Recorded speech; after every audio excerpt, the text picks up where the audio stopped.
political configuration of Nigeria. If you look at Kano, Kano is just like Lagos is the hotbed of the southern politics. Kano is a replica of Lagos up north over there. So anything that happens in Kano or to Kano, of course, will be deemed to be a very relevant thing in terms of the political structure. And if Kano falls to the APC or refalls to the APC, because it was with the APC when Ganduje was there. So if he goes back to the APC, there's no way it will alter the configuration over the up north. And then, of course, to the general well-being and welfare and of APC as a party. Yes. Okay, now, so Barrister, from a legal standpoint, what constitutes a valid defection for a sitting governor, according to the Nigerian Constitution? There's no constitutional hindrance at all to governors defecting, yes. What we have is that of House of Representatives, National Assembly, and the Houses of Assembly at the state level, which the Supreme Court also has shaded a cloud around, given the case of Rivers State. So right now, that also is not standing the test of constitutionalism. But there was a talk, or whether it could be a constitutional provision that unless, and that's underlined, unless there is a crisis at the national level of the party, then your defection could not be deemed to be how do I say it now, authentic. And that's why. But would you say there is any visible crisis in NNPP? No, I can't see. So that's why, but I'm also looking at it that way. No, talking about the governorship, there is no hindrance according at to the governorship level on defection. Okay. And courts have pronounced on that. But now, we need to wait and see whether the members of the House of Assembly will defect with him. But in the case of Rivers State, it's either the court looked away from the provisions of the Constitution or adopted the seemingly troublesome crisis in Rivers State. And again, there is what we call lacuna in law. Some politicians may intentionally create crisis because you have stated it, that if there is crisis from the national, and that is why PDP is under fire. Labour Party right now also, they are from one court judgment to the other. So it's a government of politicians. And that is why some of us expect that the court will be decisive and consider the provisions of the law. For instance, you brought a very brilliant issue. Look at the declaration of the state of emergency. If you go stricto sensu by the provisions of the Constitution, I doubt if anything happened in Rivers State that warranted the declaration of state of emergency. But the president has a prerogative. He even went ahead to suspend an elected governor and suspend House of Assembly.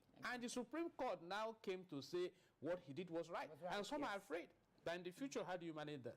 And if you look at Section 4 of the Nigerian Constitution 1999 as amended, it states clearly that the National Assembly is mandated to make laws for the peace, orderliness, and good government in Nigeria. So we want them to look at these laws and see where we go. Otherwise, politicians are wise. It's all about power game. They do everything. And look at the NNPP you just mentioned now. Kwankwaso himself did not start in NNPP. He came in 2022 to re-energize NNPP. I think he's been in PDP, he's been in APC. Exactly. And so now, if his protege, the one he has groomed, is also finding a political balance, because the governor Yusuf has served Kwankwaso as special assistant. Even when he was federal minister, he has served as commissioner, you know, and now he's looking into his future political career. So Kwankwasia movement will be adopted. And I feel for the electorates. Kwankwasia movement, they are the followers. Anywhere the leader goes, they have to follow. Even if they need to change. But it may not be in this case. Because if you go to Kano now, the Kwankwasia movement appears to be divided along the lines of the governor and Kwankwaso. Even Kwakwasi's even say right now, as if somebody who has been browbeaten to accept the reality, that he's telling all the elected officials and particularly also the House of Assembly, well, we understand that some of you are being coerced into accepting to change. If it happens that way, for peace to reign, accept whatever happens and go wherever you want to go. So it seems as if the more have been browbeaten and of which has accepted this. We even understand he may be meeting the president. Yes, Exactly. For politicians. No, the thing is this. Gentlemen, Yes. so talking about the Kwankwasia movement Yes, now, so what impact could this development have on these supporters? Well, is it about supporter or the... Because they are a major stakeholder in this entire issue. No, it's not about... You know that. I mean, the supporters are secondary in this. They are secondary. Because you have to look at the dramatic personnel and then the ones who are the major characters in this drama, if you will.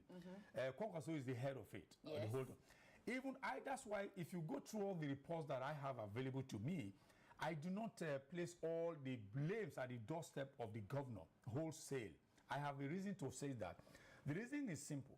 That Kwankwaso himself is also dancing. He's also flirting with the idea of returning to the APC.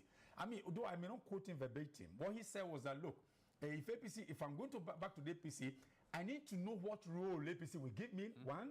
I need to know what is coming to the state. Kano State that APC is going to be offering, or number two. Number three, I need to know exactly where my followers will stand. So if you have somebody who has promoted a party, and a party has won election in Kano State, and that same person is now flirting, with the idea of going to another party, then why would you expect his political grandson or political son to remain there? Even Yusuf himself is not also sure, because there are talks that he may not also be fielded for the second term. Because he said he'd been fighting a proxy war. The proxy war in the sense that when he came into government, he met this the Emir Tozo on ground. Yes. That's not his war. It was the war between Kwankwaso and Ganduje. He inherited and was fighting the war that don't belong to him. As he was fighting the war, he had no backing from his political family. So a lot of things are happening. So are you saying that we have deeper internal issues? That's what I'm trying. Most of them are trying to bring out here. Because people will just say, oh, the man is, why is he jumping ship because he's ungrateful? No, it's not. He has mentioned, he just traced how long he has stayed with Congress. So you are there, you are fighting a proxy war, a war that is not yours. And the person you're supposed to support you is not it's not supporting you. Number two, number three, the thing is that the person who's supposed to hold the ladder up for you, for your political aspiration to also further be sustained for you in the second term, is thinking of going to the other party. So he is thinking, where would my bread be best buttered? Is the APC. So that's why you say, okay, if my guy wants to go there, let me go there first. Okay, so now I start to you now. So in your view now, is the NNPP struggling with ideology, leadership structure, or even political survival in the Nigerian political scene? NNPP has ideology, welfareism and industrialization and things like that. But you see, the knowledge of politics I have schooled me that there are levels of interest. National interest, party interest, and personal interest. The personal interest drives every other interest. Let's take our President and Commander-in-Chief of the Armed Forces, Asiwaju Bola Ahmed Tinubu. I'm sure some will be surprised to know that he was in SDP. It was through SDP he went to the National Assembly. As a senator. Exactly. Yes, exactly. And now he moved to AD to become the governor. No, he didn't move. They formed the AD. They formed the AD, yes. Exactly. Because the SDP is talking about, those parties were proscribed. Exactly, by the military. No more in existence. So now to AD. Yes. And in 2013, to form a formidable opposition, they ignited APC. A marriage, yeah. From ABGA, CPC, NNPP. all of them. And it was a brilliant move. And eventually, PDP was dislodged from national political relevance. You see, and you also see that with Asiwaju Bola Ahmed Tinubu as the pilot now, he has his influence in almost all the prominent parties, because I still cannot position where Wike belongs. whether it's PDP or APC. Exactly. And you saw that after the state of emergency in Rivers State, the obvious results came out. During the local government elections, 20 local governments to APC in a PDP state, 3 to PDP. Eventually, in the line of your thought, the governor saw the handwriting of the wall. Before my master moves, let me move. And you can see that the battles are still on. So these are issues. So I just want people to know that, it's all about power game, not party interest. So I won't blame Governor Yusuf. I won't blame Kwankwanso. I will just say this is the way politicians are. It's now for the electorate to galvanize and be demanding for good governance. I can let you, because if not for your career interest, and in the political arena, you can hug and hurt me and turn back to hug me. You look at the case of Asiwaju Bola Ahmed Tinubu and Aregbesola. They were hugging, suddenly hurting each other. Nobody can tell whether by January 2027 they are hugging again. So and that's why you don't go into the midst of politicians.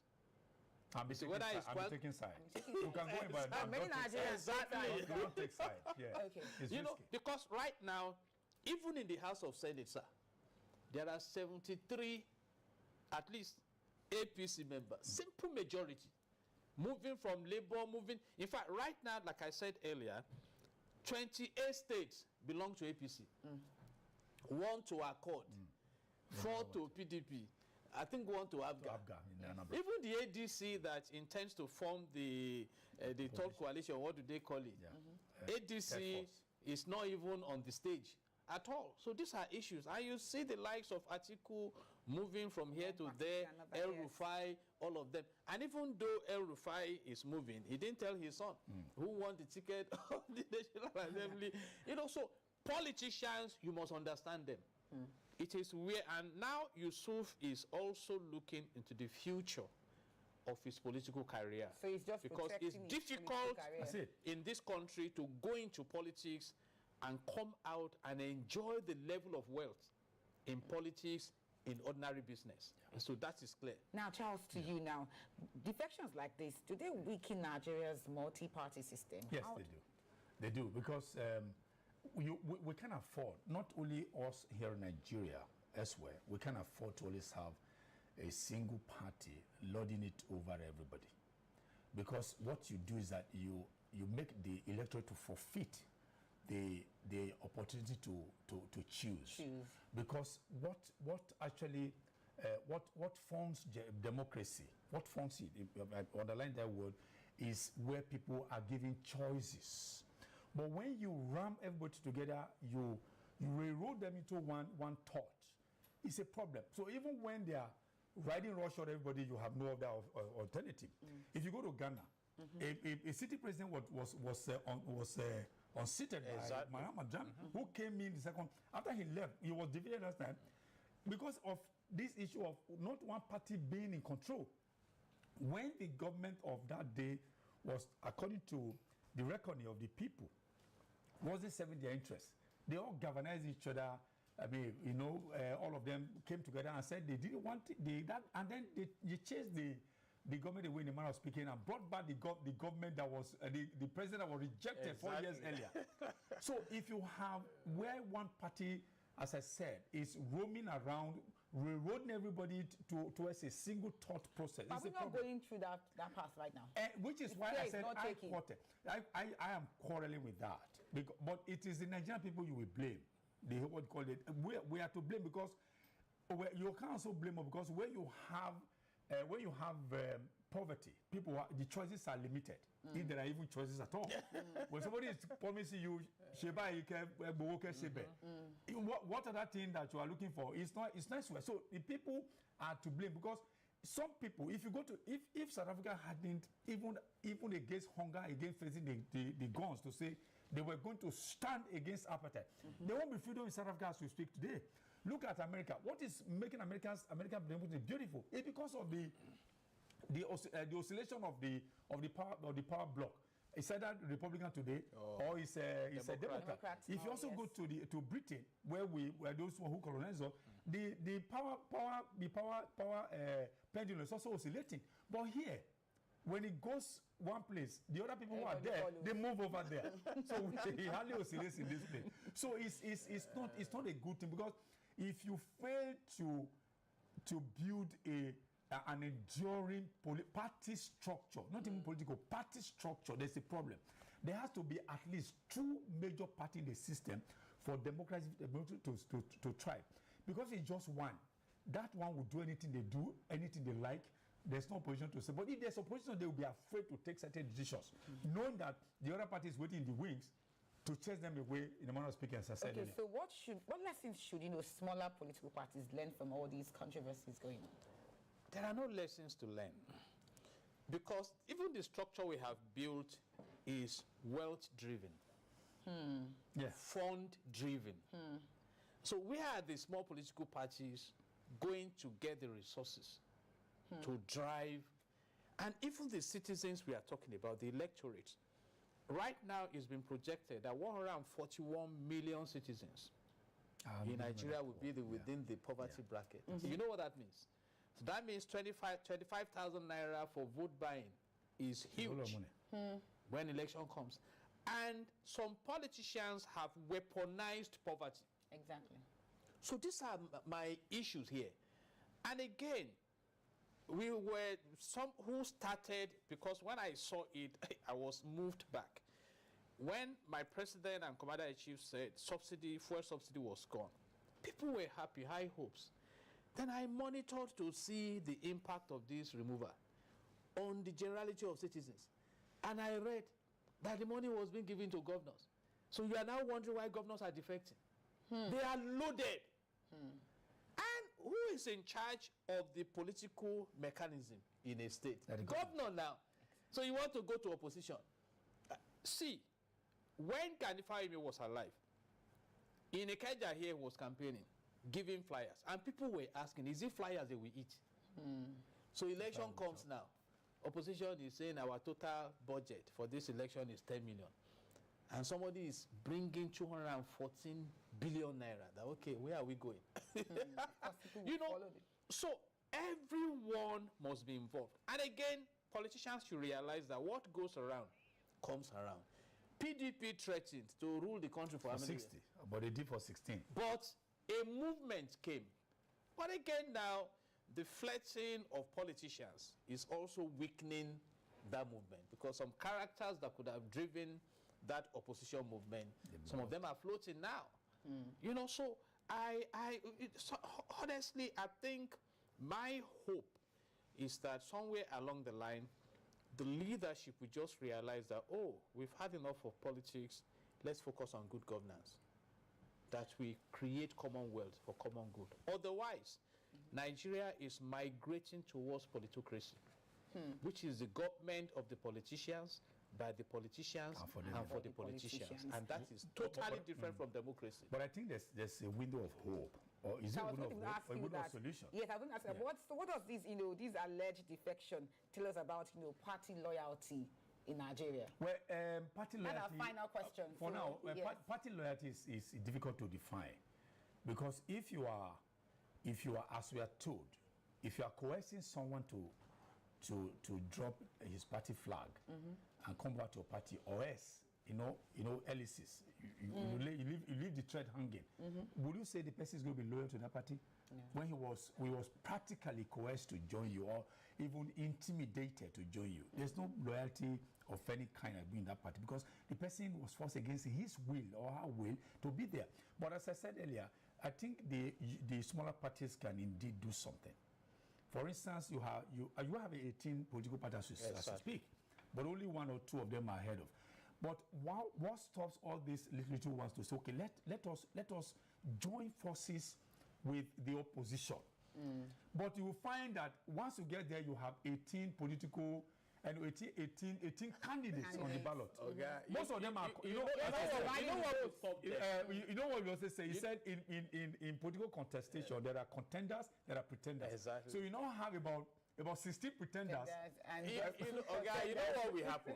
Before they start coming together, Yeah. those The who will bigger one would have scatter been them, there. those who will scatter them would have been planted there. Okay. Look at ADC now. How are they going to consolidate? And that is top-line politics. So, Okay, Once you get it. let's just say let's say 15 seconds, your final words. 15 seconds. you know, government is expected to give good governance. You see, and if you want to study some vibrant templates across the world, study Switzerland, study Sweden, study Singapore, you know, create commonwealth for common good. Even the stress of politicking 15 will seconds. reduce.